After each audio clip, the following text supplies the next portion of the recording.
सभी को जय माता जी। कक्षा 11 स्टेट सब्जेक्ट में मैं गिरीश सर आप सभी स्टूडेंट्स का स्वागत करता हूं। आज हम 3.1 में आगे के सवालों का अध्ययन करेंगे। बराबर है। 3.1 में हमने सवाल नंबर फर्स्ट और सेकंड देख लिया था। आज हम थर्ड क्वेश्चन का अध्ययन करेंगे। उसमें लिखा है 3.1 के अंदर थर्ड क्वेश्चन, एक बड़ी मात्रा में चयन किए गए विविध स्क्रू के व्यास निम्नलिखित कोष्ठक में से दिए गए हैं। स्क्रू की व्यास का माध्य ज्ञात कीजिए। हमें यहाँ पे क्या ज्ञात करना है? माध्य ज्ञात करने के लिए हमें दो सूचना दी है। फर्स्ट XI है और दूसरा है FI। मतलब सेकंड आवृत्ति होती है, XI और FI दोनों दी हुआ। तो लास्ट टाइम हमने सूत्र में बताया था आपको कि केवल हमें FI दी हो, माने माध्य ज्ञात करने के सूत्र कहा था, दो कहा था मेरी मेथड से, FI ना हो और FI हो। FI ना हो तो सूत्र क्या लगाया था हमने लास्ट टाइम? x बार बराबर सिग्मा XI अपॉन n। पर अभी हम देख रहे हैं FI हो वाले सवाल, तो क्या सूत्र लागू होगा? x बार बराबर sigma FI XI upon n। बराबर है। इसकी जगह दूसरा जो सूत्र बुक्स में दिया है a plus sigma FI DI upon n गुणा c वाला, वो सूत्र का हम अध्ययन नहीं करेंगे क्योंकि वो शॉर्ट मेथड की, अच्छा ये उससे भी शॉर्ट मेथड है x बार की sigma FI XI upon n। हम आते हैं सीधे सवाल की ओर। यहाँ पे उन्होंने कहा है कि XI और FI दोनों दी है, तो हमने लिखा आज का वीडियो नंबर 28 है। स्वाध्याय 3.1 आंसर 3। XI में लिखा है 30, 35, 40, 45, 50, 55, मतलब 30 से 55 तक है। तो 30, 35, 40, 45, 50 और 55। FI दी है 4, 10, 15, 8, 5, 3, 4, 10, 15, 8, 5 और 3 लिखा। XI FI दोनों दी है, उसके आधा पर अगर FI दी हो तो हमारा सूत्र क्या बनता था? x बराबर sigma FI XI upon n। इसका तो FI और XI का क्या करेंगे हम? गुणा। इसे बुक में FI FX माना है, FX को लिखो तो भी चले, FI XI लिखो तो भी चले। बराबर। FI और XI का गुणा करेंगे, तो गुणा के आप कैलकुलेटर का यूज़ करोगे। खास इसमें आपको मैं थोड़ा समझ भी दूँ कि 12वीं बोर्ड में और 11वीं में कैलकुलेटर अलाउड है बोर्ड में, तो सभी स्टूडेंट्स को कैलकुलेटर खरीद ही लेने का। जैसे यहाँ पे 30 और 4 का गुणा करना है, तो आपको लिखने का पहले 30 कैलकुलेटर में ऑन कर दोगे। उसके बाद लिखोगे 30 गुणा कितना करना है? 4। गुणा के साइन दबाओगे या फिर क्या दबाओगे? 4। फिर इक्वल टू के साइन दबाओगे तो 120, माने 120 हुआ। ठीक वैसे ही 35 गुणा 10, तो क्या करोगे? 35 गुणा 10 का यूज़ करोगे, इक्वल टू दबाओगे, कितना है? 350। ठीक वैसे ही सभी स्टूडेंट्स आगे गुणा करते जाएंगे तो आपकी FI XI का गुणा ही आएगा। इन सब का टोटल करोगे, टोटल के लिए आप कौन सा साइन यूज़ करोगे? प्लस। कैसे करोगे? तो जैसे 120 से तो एक लिखोगे 120, फिर प्लस की साइन, फिर क्या है? 350, तो 350, फिर प्लस की साइन, फिर 600 है तो 600 लिख के प्लस, फिर कितने हैं? 360, तो लिखेंगे 360 प्लस 250 है तो 250 प्लस 165 है तो प्लस करेंगे 165। कुल कितने हुआ? 1845। तो टोटल FI XI का जो टोटल हुआ वो कितना हुआ? 1845, जिसे FI XI का टोटल को हम कहेंगे सिग्मा FI XI। बराबर। ये तो n है ही हम, और FI का जो टोटल करेंगे उसको कहेंगे n। क्या कहेंगे? n। हमारा सूत्र था x bar is equal to sigma FI XI upon n। Sigma FI XI कितना है? इसका जोड़ जो हुआ इसका आगे सिग्मा लगा देने का। सिग्मा FI XI 1845, तो लिखा 1845। n की जगह FI का जो टोटल है वो ले लेंगे 45, तो 45 से भाग देंगे तो आंसर आएगा 41। इसका अर्थ ये है कि माध्य माने x बार जो है वो कितना है? 41। ओके, ये आंसर 3 हुआ। अब हम देखते हैं आंसर 4 के लिए। क्वेश्चन 4, विद्यार्थियों के एक समूह के एक परीक्षा में के गुण निम्न है, उनके गुण का माध्य ज्ञात कीजिए। यहाँ पर भी हमें क्या ज्ञात करना है? माध्य ज्ञात करना है। अब माध्य ज्ञात करने के दो सूत्र है, FI और FI ना हो। क्या यहाँ FI है तो हम फर्स्ट सेकंड वाला सूत्र यूज़ करेंगे। पहले तो वर्ग और FI लिखेंगे। ये फर्स्ट वर्ग दिए 0 से 10, तो देखते हैं वर्ग 0 से 10, 10 से 20 लास्ट में कहाँ है? 60 से 70 तक, तो लिखेंगे 0 से 10 से 20 से 30 से 40 से 50 से 60 से 70 वर्ग लिखे। उसकी जो FI है 3, 5, 12, 16, 11, 5, 4। बराबर। 3, 5, 12, 16, 11, 5, 4 वो FI लिख दी। अब हमें यहाँ पे XI दी नहीं है क्योंकि सूत्र तो हमारा ये था कि x bar is equal to sigma FI XI upon n। तो FI XI करने के लिए हमें XI चाहिए, फिर XI निकालेंगे तो FI XI का गुणा करेंगे। FI तो है हमारे पास, पर एक्सआई नहीं दी है, तो एक्सआई कैसे ढूंढेंगे? तो कैलकुलेटर का यूज़ करोगे आप। एक्सआई कैसे निकालोगे? तो सबसे पहले जो वर्ग दिया है उसकी अधर सीमा और उधर सीमा दोनों का जोड़ कर दोगे। ये कितने हैं? 0। तो आप लिखोगे कैलकुलेटर में 0 प्लस यहाँ पे कितने दिए हैं? 10। तो प्लस करोगे 10 कि जो भी आए तो प्लस करोगे तो 10 ही आएगा। भागाकार में लिखेंगे हम 2, तो कितना आएंगे? 5। इसका अर्थ ये है कि एक्स कितनी आई? 5।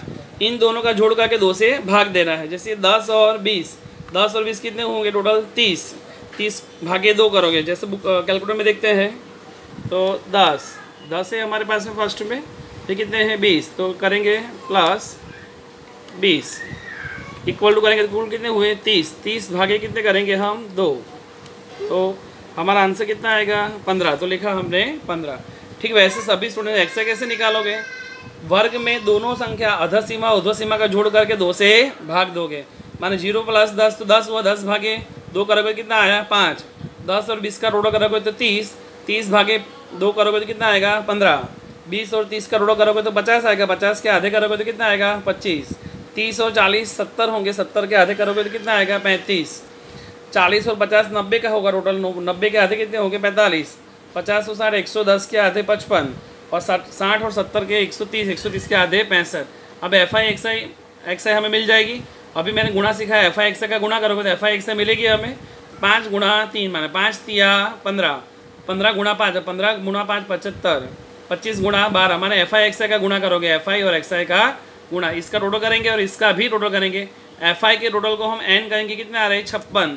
जबकि एफ आई एक्स आई का जो टोटल आएगा वो है 1980। अब हम एक्स बार निकालेंगे। एक्स बार का सूत्र है sigma F I x I upon n. तो sigma F I x i कितना है? 1980। एन कितना हमारे पास? 56।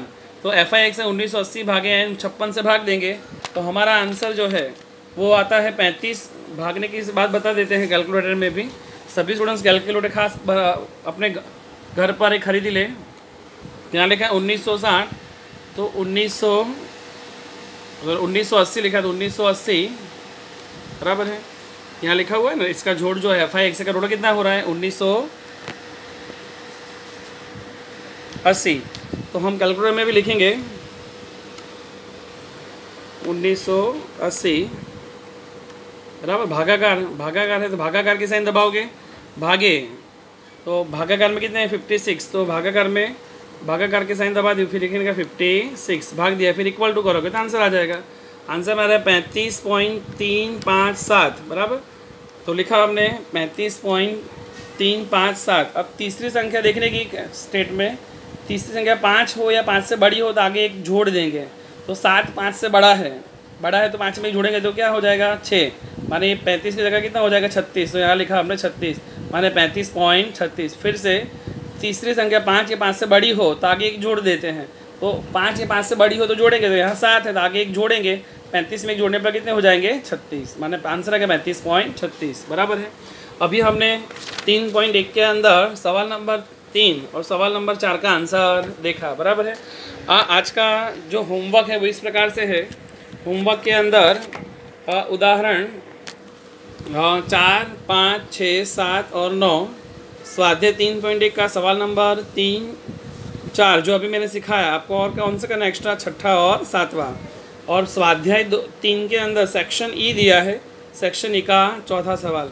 इतने सवाल आपको सॉल्व करना आपको लगते हैं ज़्यादा, पर प्रैक्टिस करोगे तो आपको और अच्छा समझ में आएगा। टेक्स्ट बुक में उन्होंने अलग मेथड से सॉल्व किया है, ए और डी आई वाले मेथड से। मैं चाहूँगा आप यही सूत्र माने F I x I upon n वाले सूत्र का ही अध्ययन करें। जैसे कि मैं आपको 1-2 सवाल सम बता रहा हूँ उदाहरण के। जैसे उदाहरण 4 दिया है बराबर। उदाहरण 4 के अंदर तो उन्होंने सीधा एफ आई एक्स आई दी हुई है। उदाहरण 4 के अंदर तो एक्स आई और एफ आई है, माने एफ गुणा एक्स, तो एफ आई एक्स आई हुआ। उन्होंने एफ एक्स लिखा है तो भी चलेगा, एफ आई एक्स आई ही उसका मीनिंग है। एफ आई का रोड़ा क्या होगा? एन, और इनका गुणा करेंगे तो एफ आई एक्स आई मिलेगी हमें, जिसको हम सूत्र में लिखेंगे तो आंसर आ जाएगा। क्या सूत्र था हमारा? X bar is equal to sigma F X upon N, माने F I x I upon N. F X लिखो तो भी चले, एफ आई एक्स आई लिखो तो भी चले, अपॉन एन। तो पीछे हमने अभी देखा उदाहरण 4 में कि एफ आई एक्स आई कितनी 117 और एन कितने हुए टोटल 52। तो हमने लिखेंगे यहाँ पे कि 117 अपॉन 52 से भाग दिया तो कितना है? 2.25। पर उदाहरण 5 की जो मेथड है यहाँ पे भी एक्स आई एफ आई दी है, पर उन्होंने सूत्र में डी आई वाली मेथड से किया है। कौन सी मेथड से किया है? डी आई वाली। आप ये डी आई वाली मेथड की जगह प्लस माइनस करने की जगह गुणा वाली मेथड जाओ, माने एफ आई एक्स आई का गुणा करो। आप ये मेथड का यूज़ नहीं करोगे, उसकी जगह एफ आई एक्स आई की मेथड से जाओ, माने एफ आई एक्स आई का गुणा करोगे इस तरह से, जैसे अभी किया। F I x I F x मिले और एन से भाग दिया, बराबर है। तो आपका जो फाइनल आंसर है इसमें ये सूत्र लिखा है कि एक्स बार बराबर A plus sigma F I D I upon N गुणा सी। आपको इतने सारे सूत्र याद ना रखना हो, इससे मैंने आपको एक शॉर्टकट में एक ही सूत्र सिखाया है। एफ आई दी हो तो आपको सूत्र लगाने का sigma F I x I upon n. इसका अर्थ क्या है? आपको एफ आई एक्स का गुणा कर दोगे और एन से भाग दोगे। भले उसने ये सूत्र लिखा, आप ये सूत्र से करना, आंसर आपका आ जाएगा और आपको सूत्र भी कम याद रखने पड़ेंगे। उदाहरण 6 भी आप यही मेथड से सॉल्व करना, उन्होंने डी आई से किया है, आप यही से करना तो भी आंसर आपका आ जाएगा। इसमें भी एक्स आई और एफ आई तो है ही, इन दोनों का गुणा करेंगे आंसर आएगा, बराबर। फिर देखते हैं उदाहरण 7। उदाहरण 7 में वर्ग दिए हैं और एफ आई दिए हैं। तो आप जानते हो वर्ग और एफ आई दी हो तो एक्स आई कैसे निकालते हैं? इन दोनों का टोटल करके 2 से भागेंगे। जैसे 2000 और 3000 का जोड़ करेंगे 5000, 5000 के आधे 2500। फिर एफ आई एक्स आई ये मेथड की जगह आप क्या करोगे? सीधा कौन सा कॉलम बनोगे? एफ आई एक्स आई। तो एफ आई एक्स आई में दोनों का क्या करोगे? गुणा। और हमारा ये जो सूत्र है उसकी जगह हम कौन सा सूत्र लागू करेंगे? एक्स बराबर sigma F I x I upon n, ताकि आपको ज़्यादा सूत्र याद रखने पड़े नहीं और आपका आंसर सरल बने, बराबर। फिर किसी स्टूडेंट्स को लगता है कि नहीं मुझे यही मेथड से सॉल्व करना है ये वाली, तो वो ये मेथड भी सॉल्व कर सकता है, बराबर। दोनों मेथड सही है, कोई भी मेथड रॉन्ग नहीं है, बराबर। फिर से हम देखते हैं आज का जो होमवर्क है वो उदाहरण 4, 5, 6, 7 और 9, स्वाध्याय 3.1 का सवाल नंबर 3, 4, 6, 9, 7 और सेक्शन ई का चौथा सवाल, बराबर। सभी स्टूडेंट्स कोऑपरेट करें, अच्छा चैप्टर है, बहुत सरल चैप्टर है, 10th के रिलेटेड है, तो सभी को अच्छा आएगा ही, बराबर। सभी को जय माता दी।